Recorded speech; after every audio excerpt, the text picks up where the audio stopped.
capítulo de número 13, eu vou ler apenas um versículo, que é o versículo de número 5. Todos encontraram? Se você não está com a sua Bíblia, não encontrou, vai colocar aqui na tela aqui para você acompanhar comigo. Obrigado. 2 Coríntios, capítulo de número 13, verso 5. Amém? Deixa eu só reforçar aqui com os irmãos, para a gente entender o que nós vamos falar aqui essa noite. Nós estamos falando de uma mensagem deixada pelo apóstolo Paulo à igreja de Coríntios. Essa mensagem é uma mensagem àqueles que ele ama, aqueles a quem ele é preocupado, a quem ele está preocupado com a igreja. Ou seja, essa é uma mensagem, toda mensagem, tudo que está escrito na Bíblia é uma mensagem diretamente para nós. Amém? E não só apenas uma mensagem direcionada para você ou para mim, não. A palavra de Deus, segundo Hebreus, fala que a palavra de Deus ela é viva e eficaz, ou seja, ela tem efeito. Como o pastor Márcio diz, ela transforma, ela muda, ela corrige, ela preenche, ela tem efeito, porque ela traz uma mensagem viva. Então o apóstolo Paulo, como sendo fundador da igreja de Coríntios, e ele assim faz, por volta do ano 50 depois de Cristo, funda a igreja de Coríntios, escreve, vive ali, convive com os coríntios um tempo. Depois que ele convive, ele continua na sua viagem missionária, e assim ele vai nas suas viagens. 5 anos aproximadamente depois, ele volta a escrever aos coríntios. Pastor, por que você está falando isso? O que eu estou falando aqui, e o que eu quero deixar de mensagem, é que esse texto aqui que nós vamos ler, que assim diz, vamos comigo aqui, fala assim, olha: examinem-se, pois, para ver se estão na fé. Provem a vocês mesmo. Não percebem que Cristo Jesus está entre vós, a não ser que tenha sido reprovado. Vou ler novamente para a gente ficar bem claro aqui essa noite. Amém, irmãos? Olha a preocupação do Paulo com os irmãos dele, com aqueles que ele sabe que ele tem uma responsabilidade. Lembra que o Paulo era o perseguidor da igreja? A preocupação dele era chicotar no povo, perseguir os cristãos. Mas agora não mais, porque ele sabe o peso do que ele está anunciando. E agora tem uma outra preocupação por detrás. A preocupação é com aqueles que estão com Cristo, aqueles que assumiram, levantaram as mãos, desceram as águas do batismo, tomaram a sua decisão de fé, estão lutando a jornada, estão no caminho, estão passando pelo deserto, estão passando pelo vale. Ou seja, para nós assim, sabe? Essa é a preocupação, como que para nós, não mais para os novos recém-convertidos, mas para nós que já estamos há algum tempo enxergando a perseguição, vendo as demandas, vendo que aquele calor do primeiro amor com Cristo já se foi. A preocupação do apóstolo Paulo é justamente essa com a igreja. E aí ele escreve isso, finalizando a carta: examinem-se para ver se estão na fé. Essa palavra, quando ele fala, ele deixa algo aqui para a gente refletir essa noite. Examinem-se. Examinar a gente entende, a gente passa por exame por várias vezes na nossa vida, por alguns períodos. E por que nós passamos ou realizamos algum exame? Até mesmo as crianças pequenas, elas precisam passar por exames. Cadê o Tiago? O Tiago deve estar por algum. Está lá. O Tiago está aqui, que ele trabalha com criança pequena, ele trabalha na maternidade. Se eu falar alguma coisa errada, depois você corrige. Mas criança passa por vários exames. Acho que eu me lembro, aquele exame do pezinho, o exame do pezinho, passa no exame da língua, passa no exame dos olhos, tem exame dos ouvidos e tem exame do coração. Esses 5 eu sei que tem. Tem mais algum que você lembra, pastor, ou não? Para ver como que está tudo certinho. Então, esses exames, eles têm um objetivo: identificar alguma coisa que não está correta. Quando o médico fala para a mãe, eu vou fazer o exame do pezinho do seu filho, você luta contra? Eu falo, não, eu quero, vamos na raça mesmo. Não quero saber nada não, aqui vai ser exame mesmo, não vai ser raiz, você faz isso. Não faz, né? Por quê? Porque você quer o bem do seu filho. Faça o exame, por favor. E aí o exame é feito, realizado, fala, está tudo bem. Glória a Deus, não é verdade? Se por acaso ao realizar o exame for constatado alguma anomalia, estava na palavra, mas não saiu, irmão. Eu confesso, estava certinho no cérebro, mas não saiu. Anomalia, tem alguma coisa errada. Bateu uma anomalia ali, acusou, tem alguma coisa errada. Automaticamente você já quer saber o que é, o porquê é, como trata, qual que é o procedimento, o que nós vamos fazer a partir de agora. Por quê? Porque agora nós queremos encarar isso de acordo, queremos respeitar isso, queremos levar isso a sério. Todos esses exames, queremos enxergar isso com o olhar que ele tem. Para isso serve o exame. E quando o apóstolo Paulo fala para a igreja que já está caminhando com o Senhor se examinar, é isso que ele está falando. Vamos fazer um exame hoje? Vamos ver como está o nosso quadro hoje? Vamos reavaliar a nossa fé? Por isso que ele fala, examinem-se para ver se estão na fé. E hoje nós vamos fazer esse exame. Amém, irmão? Porque hoje é um dia oportuno que o Senhor nos convida a nos examinar. Então veja que mesmo que ele faz os 5 exames, essa criança ela faz os 5 exames, não quer dizer que isso acabou e nunca mais será feito o exame. Não, a partir dali todo mês ele precisa passar pela consulta. E ali a consulta vai vendo se está tudo bem, se a criança está crescendo, se ela está se desenvolvendo, porque tem um padrão, irmão. E o padrão é que cresça e desenvolva. Cresça em graça e no conhecimento. E a gente se desenvolva e a gente avance. Você já viu aí, se você tiver uma criança em casa, que acredito que nunca ninguém viveu isso, mas se tivesse um bebezinho, e essa criança com 1 ano não cresce, não desenvolve, não tem uma coisa de errado? Já ia identificar um problema aí. Teremos que ver através de algum exame, o que é que está acontecendo para fazer algum tratamento. E se necessário, hoje nós vamos sair daqui tratados pelo Senhor. Amém? Tratados pelo Senhor. Para que nós cresçamos e nos desenvolvamos para a glória de Deus. Então faça o exame, as crianças passam, e aí a gente vai fazer o exame a vida inteira, irmão. Porque a gente precisa ver o nosso quadro, enxergar os erros, onde está, é identificar. Para isso serve o exame, remediar, é para corrigir ou reparar. Às vezes é com remédio, às vezes é com brecha, às vezes é com alguma coisa. Esse exame que o apóstolo Paulo está falando é, irmãos, façam esse exame. Pode deixar o versículo aí, não precisa nem tirar, né? Pode deixar ele, só vou falar dele. Pode deixar ele que a gente vai, toda vez que falar, lembrar disso aqui, para se examinar. Então essa noite, irmãos, eu gostaria de falar com os irmãos a respeito da importância de nós examinarmos, para ver se estamos na fé. Veja que a pergunta de Paulo, o que ele aplica à igreja é, examinem-se vós mesmos para ver se permanecem na fé. Se vocês estão na fé ou não estão na fé.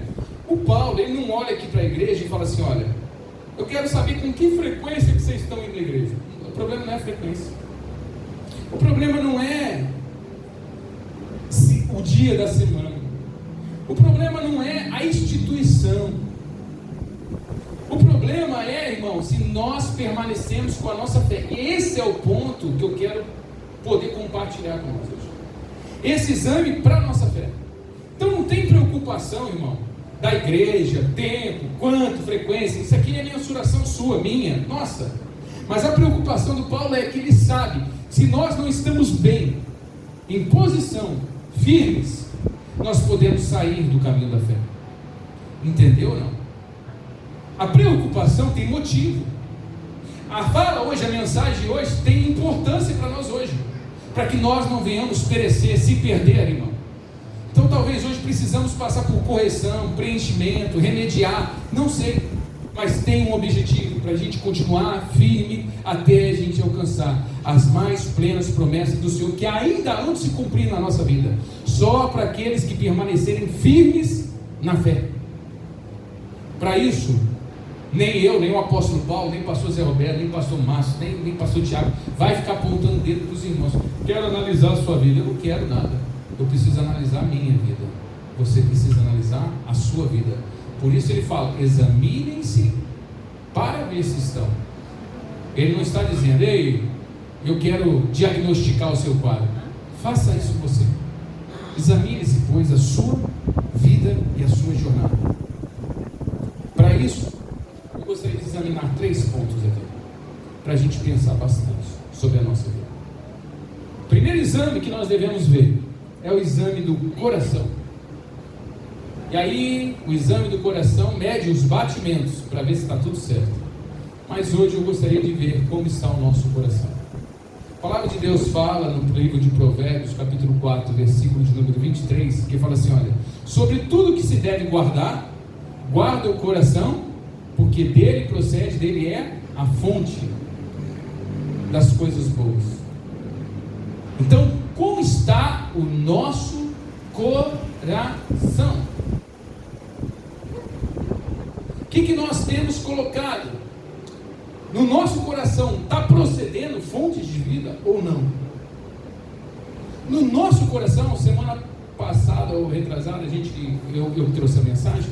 Na penúltima pregação que eu trouxe, eu falei sobre o livro do Apocalipse, quando estava aí, o pastor Márcio, o pastor Zé, que nós fomos ministrados, e tocou no meu coração que de obra estava ok, mas sobre o primeiro amor, aquilo aqueceu e aquilo mexeu comigo. E no coração está a fonte do amor, a expectativa ardente da nossa aproximação com Cristo. Não, quando nós falamos que do coração procede fontes de vida e guarda ele, está querendo dizer exatamente isso. Se nós não examinarmos para ver, consultar a nós mesmos como está o nosso coração, se nós estamos quentes, com amor a Cristo e a sua obra, no seu reino, em tudo que Jesus fez por nós, não temos o proceder das bênçãos de paz na nossa vida.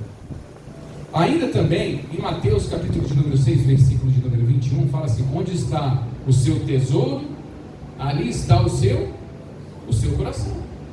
Fala também de uma busca. Olha, veja que dele procede, eu guardo ele para proceder. Mas fala ainda também de uma busca, e nós buscamos tesouros. Então, Mateus, não é Mateus que está dizendo, é Jesus dizendo no Monte das Oliveiras. Ele está falando assim: olha, onde está o seu tesouro, ali está o seu coração. Aí vem o ponto em questão, em que nós conseguimos nos autoexaminar. O que nós estamos buscando?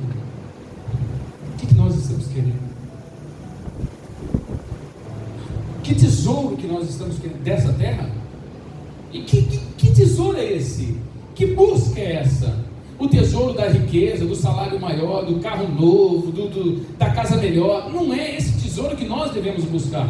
Pelo contrário, nós buscamos um tesouro que não perece, o ladrão não rouba, a traça não consome, não enferruja, porque o nosso tesouro está no céu. Onde está o seu coração? Aqui ou no céu?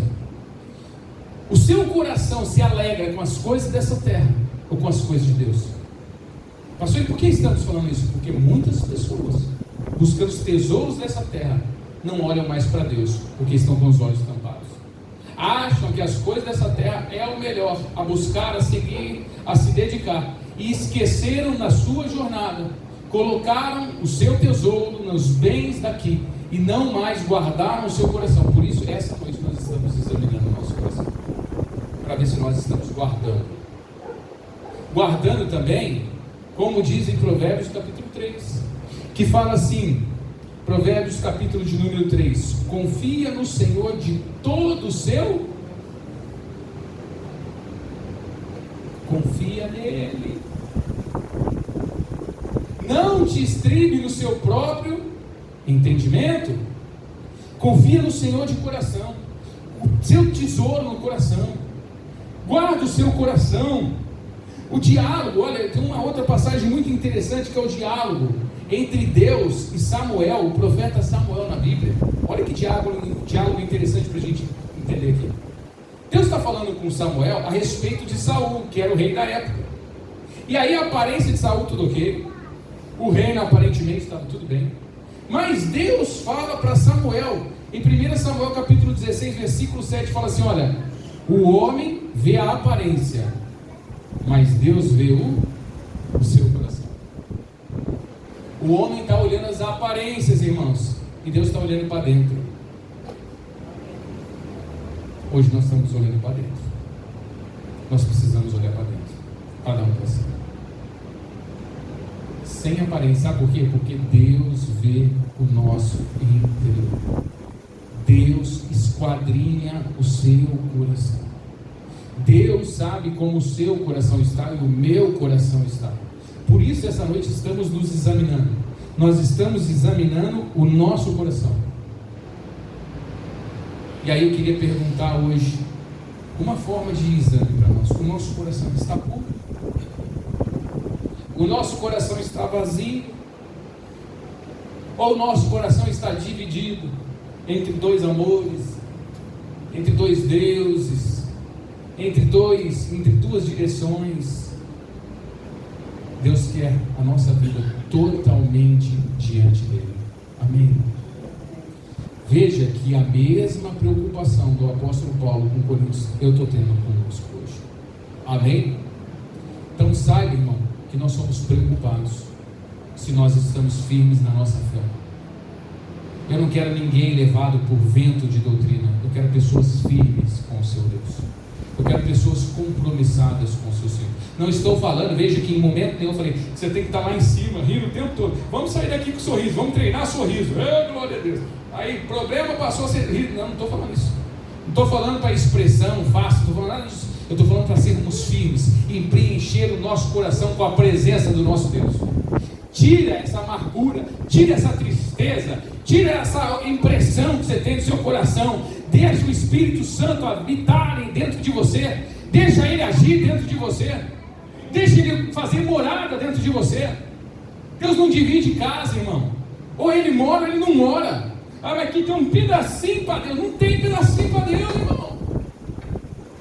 Ele tem que ter tudo nosso, tudo, toda adoração, toda devoção, toda gratidão, tudo, nosso coração tem que estar rendido a Ele, queimando por Ele, nosso coração. Por isso que olha a preocupação quanto a isso, Davi ora, e isso é muito sério falar do nosso coração hoje. Davi pecou, você lembra do pecado de Davi? Aí tem o salmo da oração de Davi, que é o Salmo 51, que ele fala assim, o Salmo 51: Senhor, cria em mim um coração.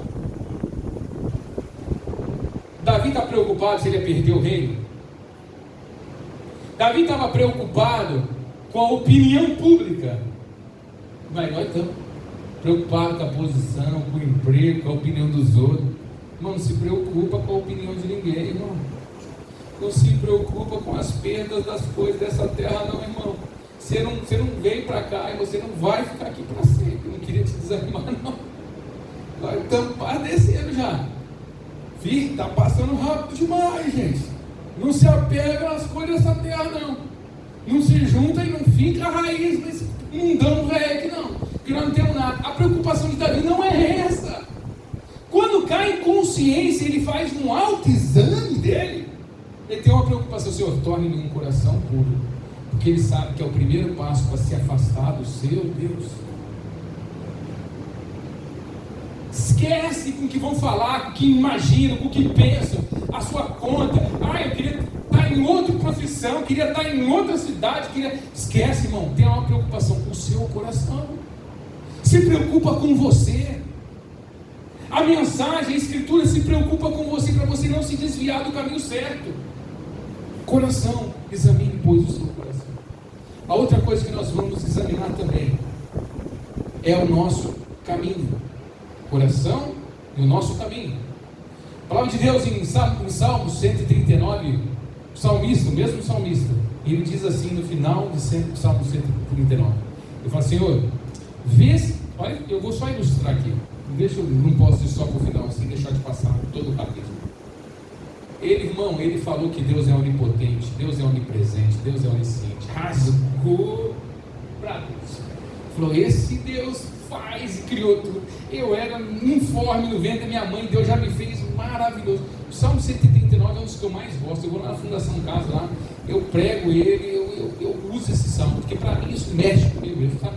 Salmo 139 é elogio, é Deus presente, é Deus lá, é Deus aqui, não tem como fugir. Ele é dono de tudo, tudo está na mão de Deus. Só que o salmista encerra ele de uma maneira, não mais direcionando a Deus, direcionando a si. Que é isso que nós estamos fazendo hoje, se examinando. Fala, Senhor, vê se há em mim algum caminho mau e guia-me pelo caminho eterno. Porque achamos que nós estamos às vezes no caminho certo, mas não estamos no caminho certo. Às vezes nós achamos que está tudo bem na nossa vida espiritual, e não está. Às vezes achamos, chega de achar. Mas eu imaginei, deixa de imaginar. Firma os seus passos na direção do seu Senhor e caminhe até Ele. Firme os seus passos rumo ao Senhor e sirva a Ele. Porque quando olhamos circunstância, analisamos, fazemos expectativa dos nossos olhos, mudamos os nossos passos, mudamos o nosso caminho, mudamos o nosso roteiro, mudamos o rumo da nossa vida. Lembra daqueles homens que estavam a caminho de Emaús? Eu amo também essa passagem. Jesus morreu, ressuscitou. Os homens ficaram sabendo da notícia que Jesus morreu, não sabiam que tinha ressuscitado. E aí, o que nós vamos fazer? O cara morreu, passou um dia, 2 dias, 3 dias, o que ele falou? Pô, a gente estava em Jerusalém servindo ele, onde ele ia, a gente ia. O que a gente vai fazer agora? Vamos embora para casa, não tem mais nada aqui para a gente. Eles voltaram para sua casa, para caminho de Emaús, porque eles estavam em Jerusalém, Jesus morreu, o que a gente vai fazer aqui agora? Estão voltando para casa. Jesus aparece para eles no meio do caminho. Glória a Deus. Jesus se apresenta para a gente no nosso caminho. Glória a Deus, irmão. Jesus está com a gente no caminho. Glória a Deus. E a gente não está vendo. E a gente não está percebendo, e o Senhor já está lá. E o Senhor está ali. E aí Jesus se apresenta, eles não reconhecem Jesus. E aí Jesus pergunta para aqueles homens da caminho de Emaús: e aí, para onde vocês estão? Também não podem conhecer. Mas por que vocês estão tristes? Semblante deles, desanimado. Pai, você não está sabendo, não? Sabendo o que, rapaz? Pai, que o Senhor Jesus, aquele que nós confiávamos, a nossa esperança estava nele. Nós achávamos que Ele ia ser a resposta para tudo. Ele morreu. É de tristeza. E foi sofrido. Castigaram ele. Decepção, tristeza, abandono. Todo sentimento reunido no que? Num caminho voltando para o rumo errado. Jesus ilumina o caminho na casa que eles entraram. Eles reconhecem Jesus. Escuta, irmão. Viram que era Jesus. Se alegraram com Jesus. E mudaram o seu caminho novamente. Voltaram para Jerusalém. Porque eles falaram: nós não podemos sair de Jerusalém, nós temos que voltar e anunciar que o nosso Senhor Jesus está vivo. Que caminho que vocês estão seguindo? O da ressurreição. Qual é a fé que nós temos nos fortalecido, examinando a nossa fé? Na que Cristo venceu sobre todas as coisas. Essa é a nossa vitória. Ele morreu, mas ressuscitou. E nós vamos ressuscitar com Ele também. Então, as expectativas, os cenários, não podem nos afastar do caminho de Cristo. Temos que ir em direção a Ele. Não tem propósito, não tem projeto, não tem nada que possa nos desviar daquilo que Ele já fez. E veja bem, que João capítulo 14 fala assim: Jesus diz: eu sou o caminho. Mas Ele, no caminho, não tem que pegar não, você tem que ir no caminho. Você entendeu? Não, Jesus é o caminho. E nós que temos que ir até esse caminho, trilhar esse caminho. Amém, irmão? Vamos ser sinceros, não adianta a gente ficar na teoria, nós temos que continuar no caminho certo que Jesus. E aí, está se examinando ou não? Como está seu coração? Como está o seu caminho? Como estão os seus pés? Os pés de quem está firme na fé, irmão, mudam a direção. Lembra da mulher esses de Emaús? Mudaram a direção. Lembra da mulher samaritana? Como os pés dela mudaram o caminho? Os pés do apóstolo Paulo mudaram o caminho.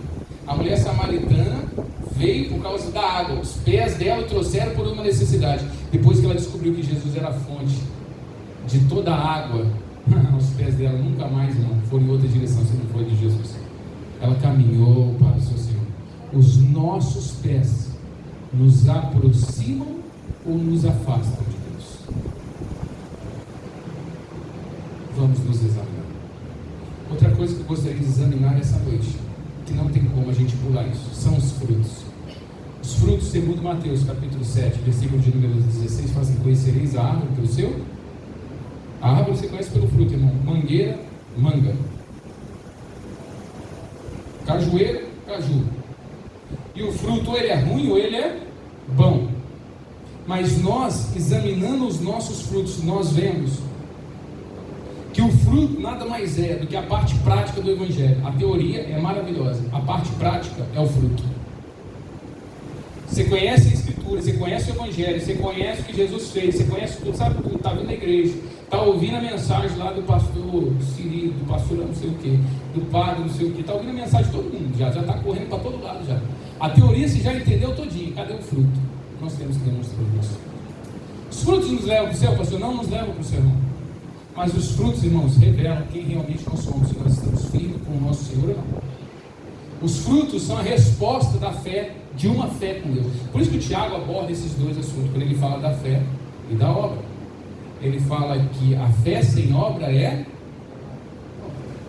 Entendeu? E a preocupação agora do Paulo é que ele sabe que ele não está mais lá na cidade de Corinto, ele está escrevendo aos irmãos. E ele quer saber dos irmãos como está o coração deles. Ele quer saber se os irmãos estão no caminho certo de Jesus. Ele quer saber se nós estamos representando bem o Evangelho ou não. Os frutos que nós devemos apresentar diante do Senhor. E por que apresentar frutos? Porque o nosso Deus é fértil, irmão. Deus não opera só por operar. Deus opera para se ter resultado, transformação. Deus não veio no meu encontro, no seu encontro, para fazer uma versão melhorada do Rafael. Não é para fazer assim, o Rafael um pouquinho, com Jesus ele é um pouquinho melhor. Não, o Rafael é totalmente como Jesus. Não é uma versão melhor do Dimas. O Dimas é totalmente novo com o Senhor. Não é uma versão melhorada, não é um upgrade, não é um acessorinho para a gente ficar melhor, mais bonitinho e na igreja, não. É para a gente sermos novas criaturas em Cristo Jesus e geramos frutos, bons frutos. Conhecereis árvores pelos seus frutos. Pois bem, essa noite estamos nos examinando. Nosso coração, o nosso caminho e os nossos frutos. E eu confesso que muitas vezes sentimos o nosso coração frio. Muitas vezes a gente acaba percebendo que muitas pessoas se distanciam do caminho correto. E também percebo muitas vezes que os frutos desaparecem. Que se nós estamos frios, longe do caminho, não tem fruto. Porque não tem como dar fruto, irmão, se nós não estivermos ligados nele. Concorda ou não? Arrancou o galho da árvore, agora vai produzir. Não produz não. Esse galho longe. E aí vocês vão achar que o pastor que é pesado na palavra, o que Jesus falou que acontece com esse galho? O que Jesus falou desse galho? Que o que não produz é podado, lançado fora, ateado ao fogo, que não serve para nada. Foi Jesus que falou. Ah, então Jesus é duro? Jamais, irmão. Por isso estamos nos examinando. Por isso estamos analisando o nosso coração. Por isso estamos vendo como estão os nossos pés, em que direção estão indo. Por isso que estamos aqui hoje, para aquecer o nosso coração, se aproximar com os nossos pés do Senhor e querer e desejar frutos ao Senhor. Saindo da igreja, falar: Senhor, me concede produzir frutos para mim, para minha família, frutos do seu agrado, Senhor. É isso que nós estamos examinando. Pode colocar o versículo lá do Coríntios, lá, para a gente voltar nesse tempo. Então, essa noite, irmãos, eu gostaria da gente poder fazer essa análise do exame. Então, veja que quando a gente faz o exame, qualquer exame que a gente faz, e aí recente está aqui a irmã Sônia, que passou pela cirurgia, glória a Deus, eu não vejo a hora de você voltar a tocar. Não é por causa da ausência, é porque eu amo demais você. Eu vou falar uma coisa, me inspira na fé desse casal, do pastor Zé Roberto e da irmã Sônia. Me inspira, quem me inspira, né? É lindo a gente ver a dedicação em prol do reino de Deus dessa família. Eles são maravilhosos. Dão um exemplo, sabe? Me encorajam a continuar servindo ao Senhor de coração. E a irmã Sônia fez o exame. O exame apontou uma coisa errada. Ela foi se tratar. Imagina se ela fala, não vou fazer exame nenhum. Ou a gente decida, não quero saber como está a minha vida, eu vou deixar do jeito que está, vou deixar a vida me levar ao curso que está. O que acontece? As consequências são drásticas. Por isso que hoje estamos nos examinando. Uma simples cárie, olha a carinha aqui, ó, no dente. Você não tratou, irmão, você perdeu o dente. Desculpa falando. E perdeu o dente, se não trata ainda, dá câncer bucal, vira uma coisa pior ainda. Temos que nos tratar. O Evangelho é tratamento de vida e fé. É preocupação com a nossa vida espiritual, irmão. Nós estamos indo embora dessa terra dentro em breve. E nós somos a igreja do Senhor, que assumimos o reino dele, reconhecemos a obra e o sacrifício dele. Por isso vamos nos tratar. Por isso não vamos nos omitir na situação que estamos vivendo, da nossa fé, da nossa ocupação, mas pelo contrário, queremos dedicar ela na presença do Senhor. Fala, Senhor, me trata, me preenche. Eu quero ter o remédio para isso tudo novamente essa noite.